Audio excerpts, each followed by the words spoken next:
Welcome to the Hot Corner, New Mexico, your weekly baseball discussion and talk. But look, something's different. Yes, I've got no beer and I've got no Maverick Man. They will be back next Tuesday. They will be back next Tuesday. So you're going to get baseball from me. And I'm going to tell you the truth. I'm not a baseball guy. I used to play when I was a kid. Actually, my little league team was awesome. We won 4 championships in a row. So I do know the game. I'm just not a passionate fan. But to tell you the truth, over these past couple weeks doing these Hot Corner segments, I am becoming more of a fan. Yes, baseball.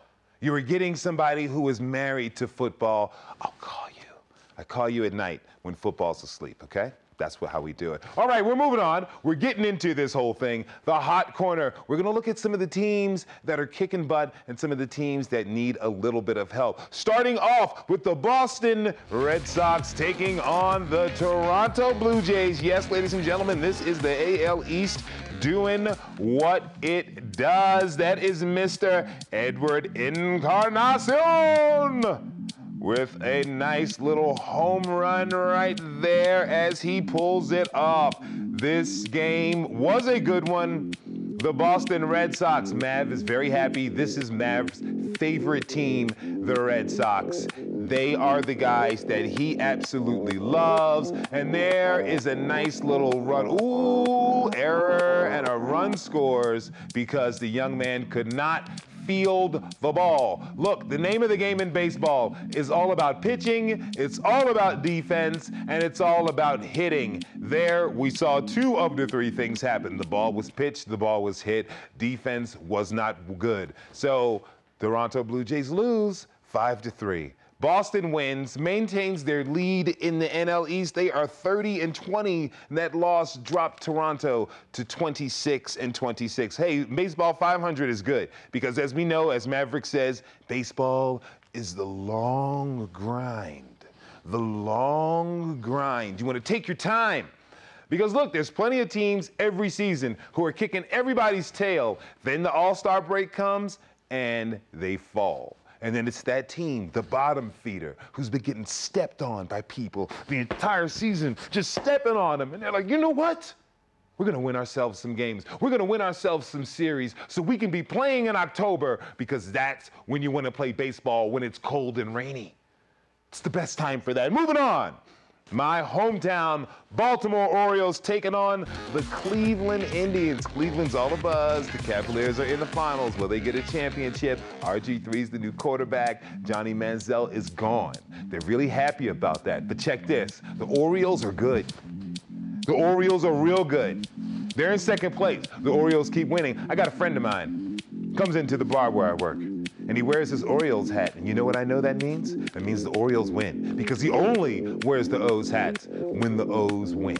If I see him without, O's lost, we're sad, we have a beer to be sad with each other because the O's lost. But should he wear the hat, the O's win. And we have a beer to celebrate the Orioles winning. Yes, they were able to win. Yeah, home run. Cleveland can hit all the home runs they want. You didn't win the game, guys. You didn't win the game. And that's what it's about. It's about winning the game. And Baltimore takes this game 6-4. They're 28-20. Cleveland is 26-22. Cleveland is above 500. Once again, it's that 500 mark.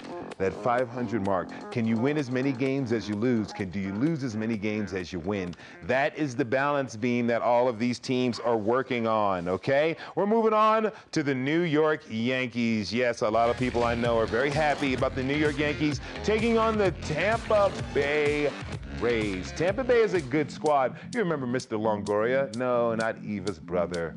Mr. Evan Longoria. He was the man when Tampa Bay was coming up on their rise a while ago, but he did it. Now this game was 2-1, and the hero of this game was Mr. Castro. He had 1 hit, 2 RBIs and a home run. He, by himself, scored all the runs that New York needed. Now, however you feel about the Yankees, it's either love the Yankees or you hate the Yankees. They're a lot like the Dallas Cowboys. Spend a whole bunch of money to try to put together an all-star roster and team. They do develop great young talent. You have a crazy, eccentric owner in the deceased George Steinbrenner and the very much alive Mr. Jerry Jones, who think they know more about the game game than anyone else. I'm sorry, I just burped a little bit there. And I'm not even drinking beer. What? Maybe it was this weekend's residuals coming up. But regardless, we're talking about the owners of the teams. Jerry Jones, Mr. Steinbrenner, they're close in their effect to the game, although they have some of the most popular teams, and sometimes these teams win championships, except for Dallas Cowboys haven't won some since the 90s, so it's going to be a minute before then. But New York Yankees take the game 2-1. They have a 24-25 record, so they are a game below 500. Boston Red Sox fans will be happy to hear that. They're going to try to make it close, and Tampa Bay is 4 games below 500 at 22-26. Moving on to the team with the best record in baseball. That's right, the Chicago Cubs. You heard me right. The Chicago Cubs have the best record in baseball at 31-14. They were taking on the Philadelphia Phillies. Now, years ago, in the 90s, early 2000s, Philadelphia was the class of the National League. Past couple of years, they really struggled. You can go from first to worst, worst to first in sports. It happens all the time, particularly in baseball. Red Sox fans, you know what I speak of. However, this season, Philly is a lot better. They're playing better, they're playing well, but Chicago has the ace of the league on the mound in Mr. Arrieta. They have a strong young nucleus of power hitters. They can score, they can play defense, and they got Joe Maddon managing them. These guys are very, very good, as you saw there in the highlights. Chicago takes that game 7-2 with their best record, 31-14. Finally, the San Francisco Giants taking on Colorado Rockies. Yes, you know the Isotopes and the Rockies are working it out, so we want the Rockies to do well. So the Isotopes players can go and we say, we saw them at the Isotopes Park and they were great and they were pro now and they signed a baseball for me and it's fantastic. Unfortunately, Colorado lost, guys. Colorado lost because San Francisco, look, San Francisco and St. Louis Cardinals are two teams that you can say can't really count them out no matter how they start the season. Why? Because they're veterans. They're savvy and they have been there many, many times in the championship. San Francisco wins, St. Louis wins. They trade back and forth. San Francisco 32-20, 12 games over 500, and Colorado 25-26. They're 1 game below 500 because San Francisco was able to take this game 8-3 and they lost. But the Rockies, we're not giving up on you.